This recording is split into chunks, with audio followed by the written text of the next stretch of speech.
A good day, and we have a great news, we can finally finish one of the old projects.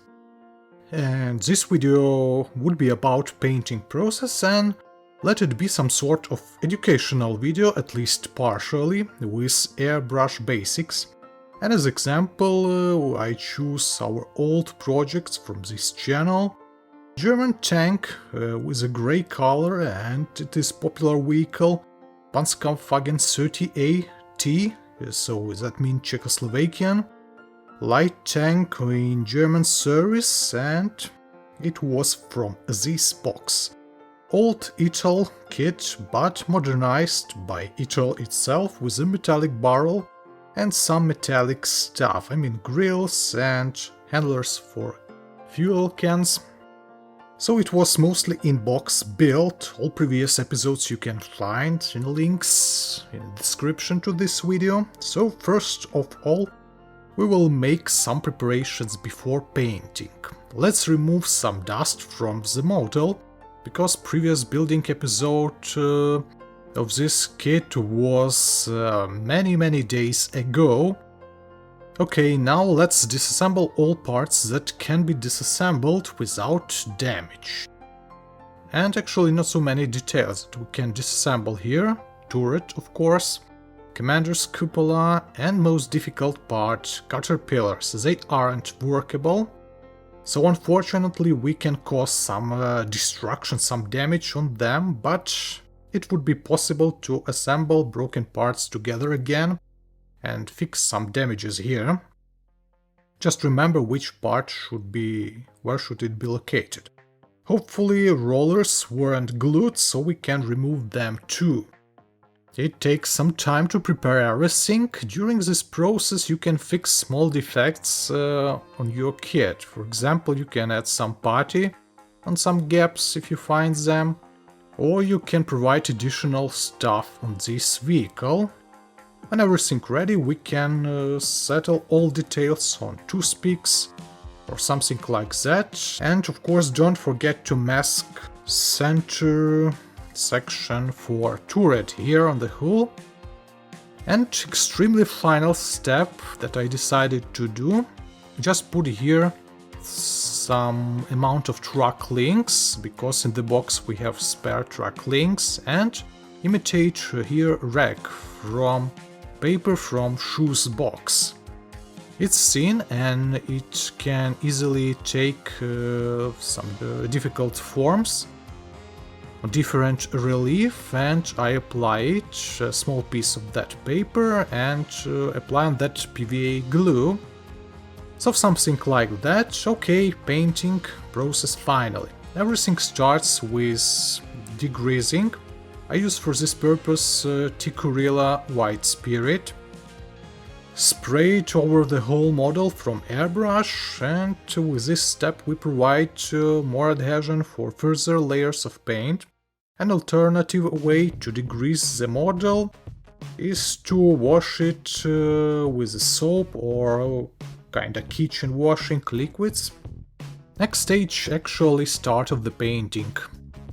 I use here black primer from Vallejo, but you can use some other primers, and base color in our kit would be gray, so dark primer is okay here. Thin that primer with special thinner for acrylics, but it also can be thinned with the water, because this is water-based acrylics. Trying to cover whole surfaces, but if there will be some unpainted spots, not a big problem. During painting process, trying to avoid overpainting, we don't want to receive some wet spots of the paint. That would be enough, one or maximum two thin layers of this primer over the whole kit. And yes, don't forget to use gloves.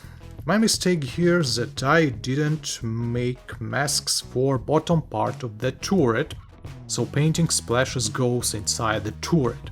Step by step I'm covering whole the model with these primers. The same technique would be with a further base gray color. Just be patient, do not paint too fast, keep the pressure in your compressor, don't let the paint to dry up in your airbrush, and everything should be okay.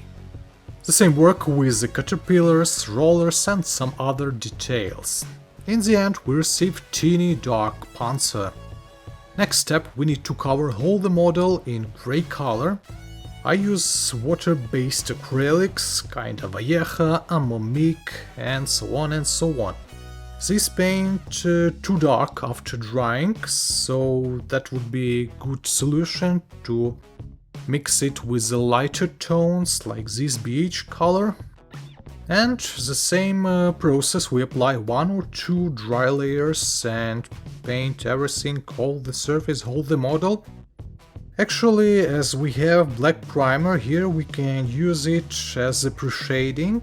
That means that on some gaps or connection points of different panels or hatches, in deep surfaces you can apply gray color just a little and provide some transparency for it. By doing that we can achieve some contrast between different shapes and different surfaces in your model, and that makes your model more interesting visually. But I don't want to do that. Also, there is one more trick for painting process of such rollers or rounded details. We can use such a transparency, and that helps us a lot to provide 2 colors for these details. So 1 color for rubber bandage and gray color for discs. Well, I told about pre-shading, and instead of that we use another one technique. I talk about gradient highlighting. So the main idea is that we use our base gray color and provide that more lighter tones, and then we apply that mix on some surfaces that we want to highlight. First of all, I talk about hatches or some panels or some details that close to edges. So the main idea is that we highlight the details that we can say closer to the sun or more visible to our view. In such a way we provide more difference, more contrast to various pieces of your kit and make it more interesting. For such a highlighting we can use 2, 3 or even more steps. Finally, a brush works finish at this stage. Now we can relax a little with a hand brush. We can overview our previous result.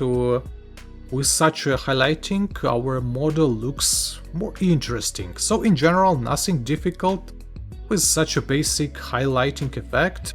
You just add several layers of such lighter tones one on another on your model, and you provide in this way such a gradients and contrast spots in your model. Additional work with rivets.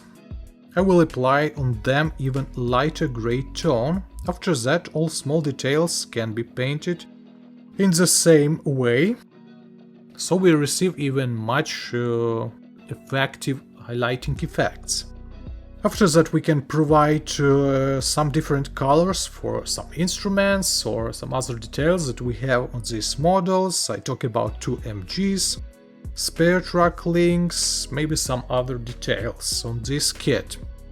Exhausting pipe, for example, I'm covering it with a dark brown color, painted from all sides. Then we can provide some effects on this exhausting pipe. We use here dark rust paint, and with almost dry brush and the technique called the same dry brush technique, we apply rusted spots on our exhausting pipe. That works both with the exhausting system and spare track links, and actually with everything where you want to add such effects. After that we can repeat the same with the medium rust color, and in the end we can add even dry pigments, maybe some smoke, something like that. So not so many details that have other colors than base grey color in this Panzer 38. Okay, here's the final view on painting works. Well, I mean before weathering part. Added rust and different colors for minor details. This Panzer 38 has not so many colorized details. So now we cover here everything with a fine layer of gloss varnish. Yep, now we can add decals. At first we have 4 marking options for this kit, 3 for grey base color as we have and 1 more for winter camo. I choose grey classics with the red markings, that should be great I think. In general, everything is usual with these decals. Apply them on a glossed surfaces, you can use for that purpose special liquids for decals. I use from Vallejo. We can use also from Tamiya or from other manufacturers. But there is an issue from this side, because I glue here earlier 2 helmets before painting, and these helmets cause some problems for decal. So I remove extra pieces of these decals, and nobody knows that under the helmet there is no decals. Okay, some painting stages left behind the screen. Decals were fixed with alcohol-based liquid, then I added traditional oil washes, as in my previous builds, and then protect model with 1 more layer of gloss varnish. Then added small amount of oils and finally covered model with matte coat. Yep, I skip some weathering effects with oils and some other techniques. Maybe I provide that techniques in future videos. And now it looks really not bad when all glossiness disappear. By the way, grey helmets were covered with the green oils, so we can see how oils can change tones of the paint. Pre-final steps. We have to assemble all rollers, back and caterpillars as well. Here is the paint on connection points, but it seems we slowly but surely can adjust rollers back. Just be careful, step by step we will finish it. One front balancer was damaged. I will fix it with the help of glue. Finally, rollers and truck links on their places. There were several difficult spots with the truck links, so I sanded them a little bit and then glue with the help of super glue gel. Now they look more than okay. I added here a big piece of metal wire for antenna imitation, and it was really big in real life. Also we can see here partial interior of this kit. We worked with it in previous episodes, but now we hide it with a turret. And if we talk about turret, I added inside small pieces of CD discs to imitate triplexes, and I fixed them with the help of PVA glue. Well, not the perfect interior of the turret, but I think that no matters, because it would be hidden. And one last step before I connect turret to the tank itself, final dusty effects with the help of dry pigments. I decided to use them, and I think that would be more than enough for this kit. So I prepared mix of light dust and dark earth pigments and quickly covered chassis parts and fenders with this mix, just simply with a dry brush. Actually, this is fast and realistic way to imitate dust effects, kinda raw dust, but if you want to imitate wet dust or textured dust or some other sort of dust, I don't know, you will need here advanced techniques. So here it is, finally this model that stayed unassembled, I guess more than half a year. Well, not only this model, but this Panzer 38 was lucky to be finished. Now I can put it somewhere on a shelf with other light tanks, well, a lot of them we should assemble in future.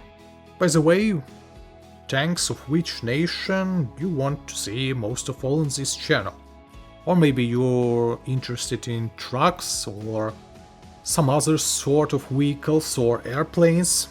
Anyway, in the end we received such a plastic kit. Not bad grey panzer, actually.